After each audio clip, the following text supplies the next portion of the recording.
bienvenue à toi. Si tu me regardes sur YouTube, ceci est un épisode filmé de mon podcast Désencombre ta vie. Et si tu m'écoutes sur ta plateforme de podcasting, bienvenue dans tes oreilles. Alors aujourd'hui, le sujet que je voudrais aborder s'appelle « Marre de culpabiliser ». Pourquoi je parle de ce sujet? Parce que je vais commencer à l'aborder avec le thème du zéro déchet. Parce qu'il y a quelques années, je me suis beaucoup intéressée à, quand j'ai désencombré ma maison, forcément, je me suis rendu compte de mon impact écologique de par ma consommation.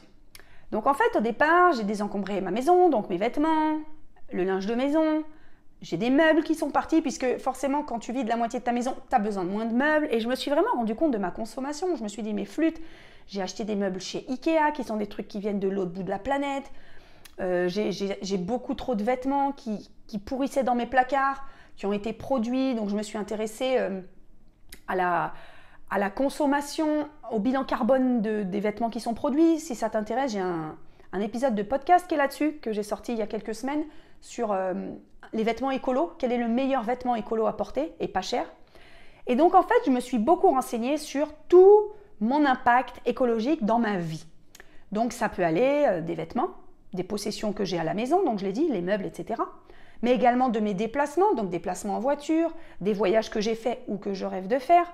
Également de mon alimentation. Qu'est-ce que j'achète? Est-ce que je mange de la viande ou pas? Pour le coup, je suis végétarienne depuis plusieurs années. Mais est-ce que j'achète des avocats alors qu'ils viennent du Pérou? Est-ce que j'en achète pas? Est-ce que je m'en prive? Je me suis aussi intéressée au bilan carbone et à l'impact écologique de mes produits d'entretien. Alors, je me suis mise à faire tous mes produits d'entretien maison, à fabriquer ma lessive, puis je fabriquais mon produit essuie-tout, enfin mon produit pour tout laver, puis après j'ai fait mes yaourts, puis après j'ai fait mes pâtes à tarte, après j'ai fait mes pâtes à pizza, après j'ai plus rien acheté d'industriel. Et puis en fait, je suis arrivée dans un cercle que je dirais pas du tout vertueux, mais plutôt un cercle vicieux, où je me suis culpabilisée de tout. Et aujourd'hui, je voudrais en parler parce que je fais un petit retour en arrière. J'ai déjà fait une vidéo sur YouTube sur zéro déchet, mon bilan 4 ans après, je crois, où je dis que je fais un pas en arrière parce que au bout d'un moment, je fonctionnais plus du tout à la joie de faire un geste pour ma planète, mais je fonctionnais à la culpabilité de ce que je ne fais pas pour la planète. Et ça, en fait, j'ai plus envie d'être. Je trouve que je ne mérite pas et que personne ne mérite d'être là-dedans. C'est-à-dire qu'il n'y avait pas de composteur dans ma résidence. Et dès que j'ouvrais ma poubelle et que je jetais une peau de banane, déjà je me disais, purée, la banane, je l'ai ramenée du Guatemala ou des Antilles, mon Dieu, elle a pris l'avion, j'étais pas obligée de l'acheter, paf, je la mets dans la poubelle, oh, elle va être brûlée à l'incinérateur là-bas, alors que j'aurais pu la faire un compost. En fait, je m'en sortais pas. À partir du moment où je faisais les courses, que les choses arrivaient chez moi, que je les mettais dans ma bouche, que ça ressortait, je vais pas dire en crotte dans les toilettes, mais limite, je culpabilisais de tout. J'en étais à m'être privée de choses qui sont importantes pour moi. Alors, certes, je garde des basiques, c'est-à-dire que je ne vais pas acheter des fraises en plein hiver. J'estime que manger des choses de saison, plutôt de saison, ça ne m'apporte pas de contraintes. Mais je fais des gros écarts à ce que je faisais il y a quelques années. Pourquoi? Parce que déjà, d'où le titre de cet épisode, je veux m'enlever de la culpabilité. Et je voudrais vraiment partager ce sujet parce qu'on est culpabilisé de partout. C'est-à-dire que quelqu'un part en voyage en avion, sur Facebook, il y a quelqu'un qui va lui mettre « Hey, ton bilan carbone, t'es parti au Guatemala ». Chacun fait ce qu'il veut en fait. Moi, j'aimerais bien que chacun balaye devant sa porte. Parce que le mec qui part au Guatemala, ça fait peut-être 10 ans qu'il n'est pas parti, alors que l'autre, il a fait des choses qui sont énormément plus consommatrices de carbone. Donc, je ne suis pas là pour faire une échelle. Moi, ce n'est pas mon boulot. Je connais des échelles. Je vais en donner une, ça. Alors, je vais avoir des commentaires. Mais tous les gens qui mangent de la viande, ils vont consommer tellement plus leur bilan carbone que ceux qui n'en mangent pas, que par exemple un végétarien qui prendrait l'avion deux fois dans l'année, son bilan carbone, il serait peut-être égal à celui qui ne le prend jamais mais qui mange de la viande. Donc en fait, on n'a pas conscience, si on ne va pas dans le détail des choses, de sa consommation et de son bilan carbone. Ensuite, est-ce que c'est vraiment important de connaître exactement son bilan carbone? Moi, je l'ai fait. Je suis déjà du double de ce qu'il faudrait pour sauver la planète. Au double de ce qu'il faudrait. Sachant que je suis végétarienne, que je prends quasiment plus l'avion. Mais ça, c'est pas par choix écologique. C'est que j'ai beaucoup moins de sous et je vis seule avec 2 enfants. Donc, je peux pas passer ma vie à partir en vacances. Voilà. Mais en fait, moi, ce que je pense, c'est qu'il faut arrêter de culpabiliser. En tout cas, moi, j'arrête de culpabiliser.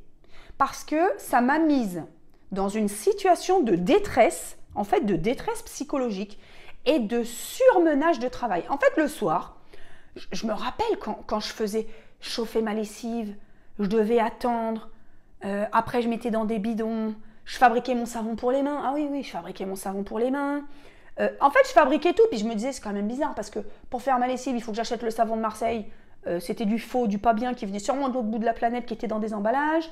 Je faisais mon truc, c'était dégueulasse. J'ai une très mauvaise expérience de la lessive maison. Alors, il y en a plein qui me disent dans les commentaires, moi ça marche très bien. Moi j'avais acheté du savon de Marseille, je pense qu'il y avait ou trop de glycérine ou de l'huile de palme. Et pourtant, je prenais régulièrement des bonnes marques de savon de Marseille sans huile de palme. Mais finalement, je suis passée à une lessive en poudre qui est, tu le sais si tu me suis depuis longtemps, la lessive Greenwiz, 20 € pour 1 an de lessive, franchement 4 kg ou 3 kg. Bah écoute, je l'achète, je la fabrique pas, et en plus mon bilan carbone il est 100 fois meilleur que si je la faisais à la maison. Bah c'est tout, point, je ne suis pas obligée de la fabriquer. Et je ne me pose pas la question, combien c'est le bilan carbone si je me fais livrer parce que je l'achète sur Greenwiz en ligne. Mais non, en fait je fais des gestes qui sont simples, qui sont conscients et qui sont intelligents. Par exemple, Greenwiz, je commande à peu près une fois tous les 6 mois sur internet. Je fais une grosse commande, je commande une grosse commande, et puis c'est tout.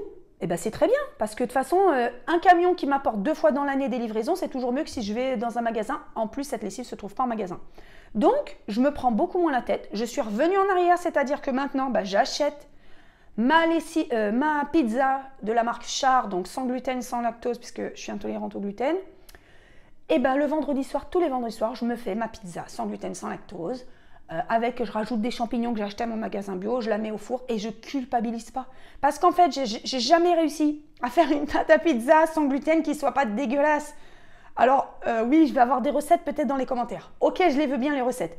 Mais moi, le vendredi soir, je cours. Je préfère jouer avec mes gosses, faire des jeux de société et pas passer 30 minutes à me faire mes pâtes à pizza.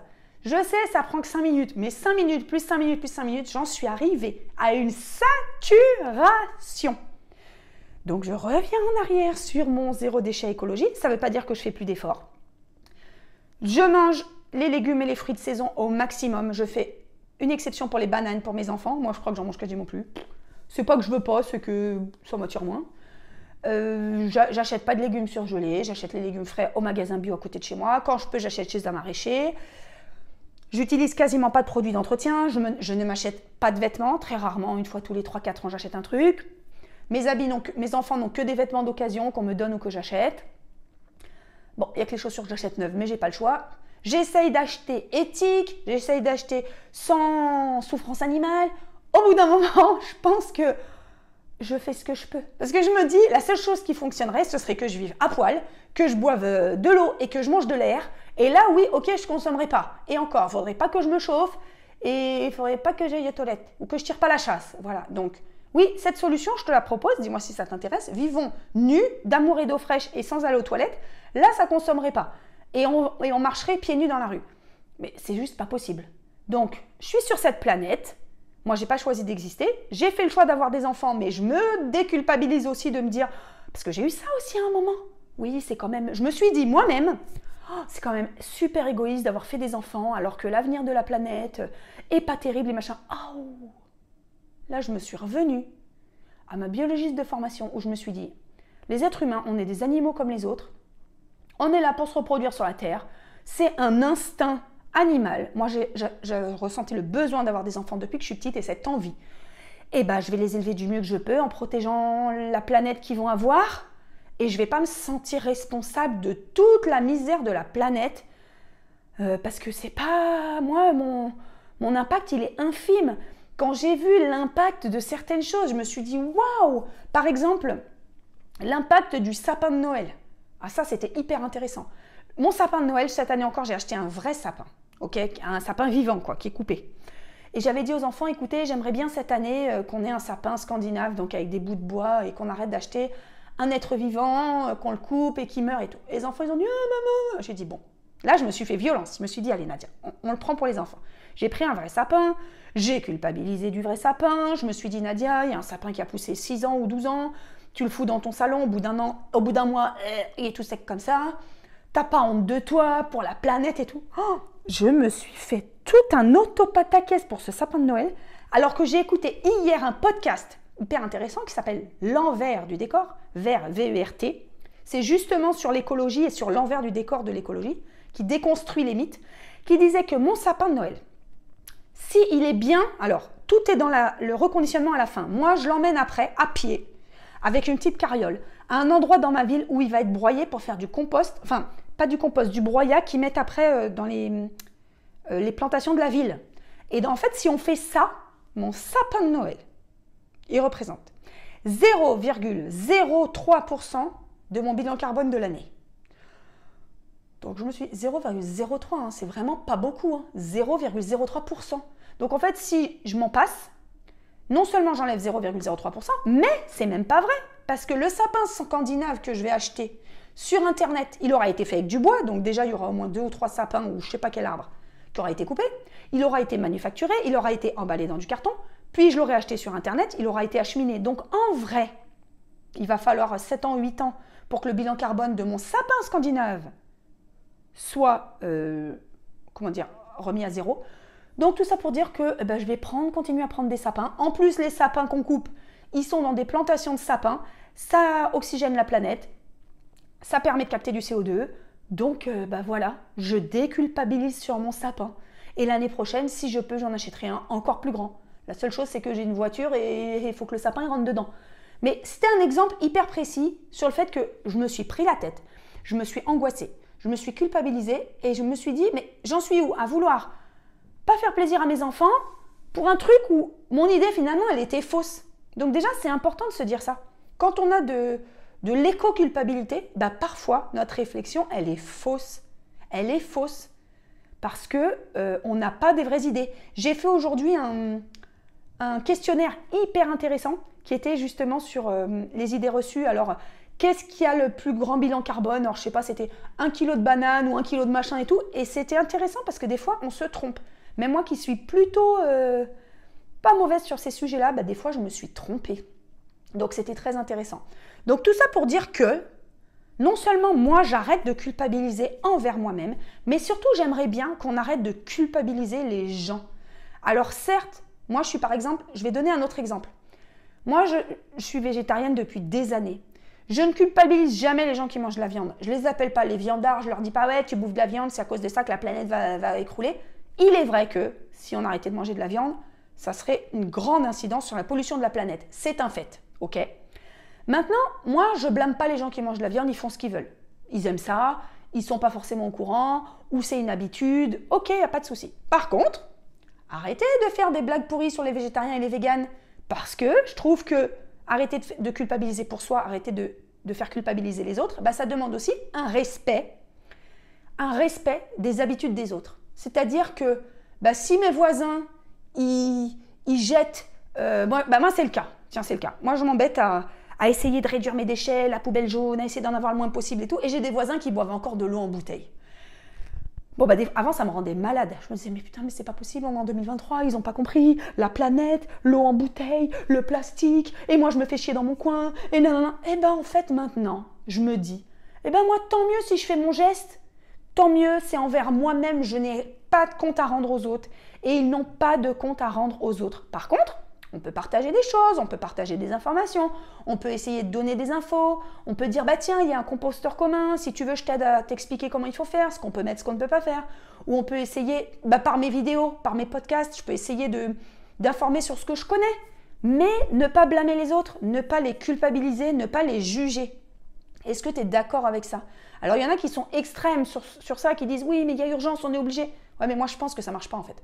Quand on culpabilise les gens, en fait, ça ne marche pas parce que ça les braque. Ça les braque. Donc, voilà, moi, j'aime pas qu'on me culpabilise. J'aime pas me culpabiliser moi-même. Je ne suis pas là pour faire la leçon aux gens. Donc, chacun fait ce qu'il veut. Voilà, chacun fait ce qu'il veut. Je trouve qu'il y a des gestes simples à faire. Et en général, ma communauté, toi qui me regardes sur YouTube ou toi qui m'écoutes dans mon podcast, je sais que vous êtes très au fait de ces sujets-là, donc j'ai pas de doute. Maintenant, est-ce que parfois, quand on va chez quelqu'un, on peut lui dire « Regarde ton contenant en plastique, peut-être que pour la santé, tu devrais prendre un contenant en verre ou tu devrais arrêter d'acheter ça. Regarde, tu peux avoir de manière gratuite ce truc-là. » Ça déjà, c'est des petits gestes. C'est des petits gestes qui ne sont pas culpabilisants, qui ne sont pas jugeants, mais qui sont importants pour l'avenir de la planète, pour la planète qu'on laissera à nos enfants. Voilà, c'était un petit sujet. Je ne sais pas combien j'ai fait, je ne sais pas si c'est un sujet court ou si c'était long, mais j'étais inspirée pour parler de ça. Et je trouvais que c'était important. Voilà, je ferai peut-être une vidéo sur où j'en suis de mes produits d'entretien, où j'en suis de mes produits d'hygiène, puisque je suis un peu revenue en arrière, maintenant j'achète tout. Mais c'est pas plus mal. Parce que comme je le dis, je pense que le bilan carbone il est encore meilleur maintenant que j'achète tout. Et surtout, le bilan charge mentale, c'est beaucoup amélioré. Donc on va finir sur cette note. Le bilan carbone, c'est mieux. Le bilan charge mentale, non, attends, on va la refaire. Le bilan carbone, c'est bien. Le bilan charge mentale, c'est mieux. Qu'est-ce que t'en penses? Dis-moi tout en commentaire. Si tu es sur YouTube, abonne-toi, mets-moi un j'aime et commente si tu peux. Partage aussi la vidéo. Si tu écoutes mon podcast sur ta plateforme de podcasting préférée, n'hésite pas à me laisser un commentaire et à me noter. Peut-être 5 étoiles, ça serait chouette. Et n'oublie pas, si tu aimes, tu partages avec tes amis. Et si tu n'aimes pas, partage avec tes ennemis. Moi, je m'en fous. Ça me fait des vues et des écoutes. Ciao, ciao, à bientôt.